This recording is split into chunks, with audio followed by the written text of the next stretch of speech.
Powder बनाने की प्रक्रिया ताजे दूध के चयन से शुरू होती है। सबसे पहले दूध को अलग अलग सोर्सेज जैसे कि गांव, डेयरी फार्म्स और दूध उत्पादन केंद्रों से इकट्ठा कर लिया जाता है। इसके बाद इस दूध को फैक्ट्री तक सुरक्षित तरीके से पहुंचाया जाता है। यहाँ पर फैक्ट्री में सबसे महत्वपूर्ण काम ये होता है कि दूध की क्वालिटी की जांच करी जाए। ये सुनिश्चित करना जरूरी है कि दूध एकदम शुद्ध है और उसमें किसी भी प्रकार का कोई बैक्टीरिया या अशुद्धियां नहीं है। आपको बता दें, दूध की क्वालिटी की जांच करने के लिए कई सारे टेस्ट किए जाते हैं, जैसे कि फैट, प्रोटीन और अन्य पोषक तत्वों का लेवल मेजर करते हैं। अगर दूध क्वालिटी के मानकों पर खरा उतरता है, तब उसको आगे की प्रक्रिया के लिए बड़े बड़े कंटेनर्स में स्टोर करते हैं। अब यहाँ से शुरुआत होती है दूध को पैस्चराइज करने की। आपको बता दें कि पैस्चरीकरण एक ऐसी प्रक्रिया है जिसमें दूध को एक हाई टेम्परेचर पर गर्म करते हैं ताकि उसमें मौजूद सभी बैक्टीरिया और हानिकारक सूक्ष्म जीव यानी कि माइक्रो ऑर्गेनिजम्स मर जाएं। पैस्चरीकरण प्रक्रिया के बाद दूध को होमोनाइजेशन से गुजारते हैं, जो कि दूध की बनावट और स्वाद को बेहतर बनाने के लिए करते हैं। इस प्रक्रिया के दौरान दूध को एक विशेष मशीन में डालते हैं जिसको कि हम लोग होमोजेनाइजर कहते हैं। मशीन में दूध को बहुत ही अधिक दबाव पर तेजी से घुमाया जाता है, जिससे कि इसमें मौजूद फैट और प्रोटीन के बड़े बड़े कण छोटे छोटे कणों में टूट जाते हैं। इसका परिणाम यह होता है कि फैट और प्रोटीन दूध में पूरी तरीके से घुल मिल से जाते हैं और इसकी बनावट एक समान हो जाती है।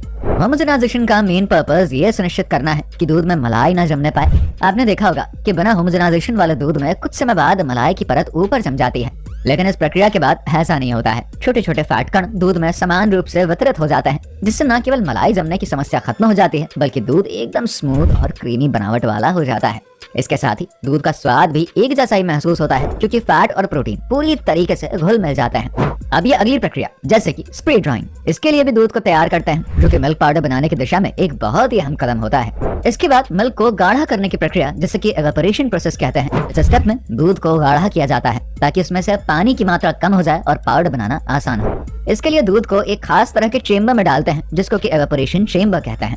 इस चेम्बर में दूध को धीमी आंच पर गर्म किया जाता है। तापमान और दबाव का सही संतुलन बनाए रखता है ताकि दूध जलने ना पाए और उसकी क्वालिटी बरकरार रहे। इस प्रक्रिया में दूध में मौजूद लगभग 80% पानी धीरे धीरे भाप बनकर उड़ जाता है। दूध के गर्म होते ही पानी एवापोरेट होने लगता है और जो बचता है ना, वो होता है एक गाढ़ा और लिक्विड पदार्थ। ये लिक्विड दूध की मेन क्वालिटी और पोषक तत्वों को बरकरार रखते हुए उसका वॉल्यूम कम कर देता है। इस गाढ़े दूध में फैट, प्रोटीन और शुगर की मात्रा काफी डेंस हो जाती है, जिससे कि आगे इसे पाउडर में बदलने की प्रक्रिया काफी आसान बन जाती है। इसके अलावा इस प्रोसेस में उपयोग करी जाने वाली मशीनरीज बहुत ही हाईटेक होती हैं, जो कि दूध को लगातार हिलाती रहती हैं ताकि वो चेम्बर की दीवारों से चिपके नहीं और समान रूप से गर्म हो। गाढ़ा करने की प्रक्रिया से दूध का टेक्सचर पूरी तरीके से बदल जाता है। जी हाँ, क्योंकि अब ये एक साधारण से लिक्विड से गाढ़े लिक्विड में बदल जाता है, जिसका रंग हल्का सा क्रीमी हो जाता है और गंध में भी काफी मिठास सी आ जाती है और ये गाढ़ा सा दूध आगे की प्रक्रिया के लिए तैयार हो जाता है। गाढ़ा करने की प्रक्रिया एक जादुई कदम की तरह है, जो कि दूध को एक नए रूप में बदलने के लिए बिल्कुल तैयार कर देती है। स्प्रे ड्रायर मशीन का उपयोग मिल्क पाउडर बनाने के सबसे महत्वपूर्ण चरणों में से एक होता है। जब दूध को गाढ़ा कर लिया जाता है और उसमें से अधिकांश पानी निकाल दिया जाता है, तब उसको स्प्रे ड्रायर मशीन में भेजते हैं। ये एक खास तरह की मशीन है जिसको खास तौर पर तरल को पाउडर में बदलने के लिए डिजाइन करते हैं। इस प्रक्रिया में सबसे पहले गाढ़े दूध को मशीन के अंदर एक नोजल से छोटे छोटे ड्रॉपलेट्स के रूप में स्प्रे करते हैं। जैसे ही ये दूध 300 डिग्री सेल्सियस तक गर्म हवा के संपर्क में आता है ना, इसके कण तुरंत ही सूखने लगता है। ये गर्म हवा इतनी ज्यादा तेज होती है कि ये दूध से बचा हुआ पानी पूरी तरीके से एवापोरेट कर देता है और जो बच जाता है ना, वो होता है सूखा दूध। ये दूध अब पाउडर के रूप में पूरी तरीके से बदल चुका है। स्प्रे ड्रायर मशीन का ये स्टेप केवल टेक्निकल नहीं है, बल्कि इसमें विज्ञान की कई कॉम्प्लेक्सिटीज भी छुपी हैं। जैसे ही गाढ़े दूध के छोटे कण गर्म हवा से टकराते हैं, पानी भाप बनकर उड़ जाती है, लेकिन इस दौरान दूध के पोषक तत्व जैसे कि उसका प्रोटीन, फैट और कैल्शियम नष्ट नहीं होता है। ये प्रक्रिया इतनी ज्यादा तेज और इतनी सटीक होती है ना कि दूध का स्वाद और क्वालिटी बाखूबी बरकरार रहता है। स्प्रे ड्रायर मशीन में हवा का टेम्परेचर लगभग 300 डिग्री सेल्सियस तक पहुंच जाता है, लेकिन दूध का रियल टेम्परेचर इससे बहुत ही कम होता है, क्योंकि पानी एवापोरेट होते ही दूध ठंडा होने लगता है।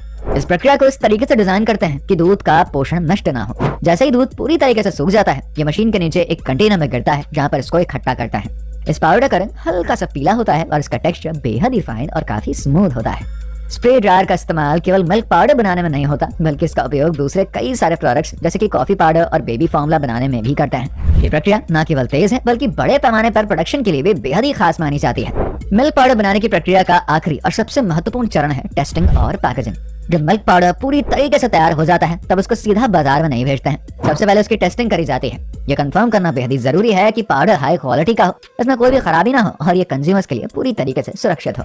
टेस्टिंग के दौरान पाउडर का रंग, स्वाद और उनके स्ट्रक्चर्स को ध्यान पूर्वक जांचा जाता है। इसके लिए फैक्ट्री में विशेष उपकरणों और विशेषज्ञों का इस्तेमाल किया जाता है। हर बैच को पास करने के लिए एक सख्त क्वालिटी चेकिंग जरूर होती है। इन स्टेप्स का उद्देश्य ये कंफर्म करना है कि जो प्रयोग के लिए छोटे छोटे पैकेट्स बनते हैं जिन्हें कि सुपरमार्केट्स और दुकानों में बेचते हैं।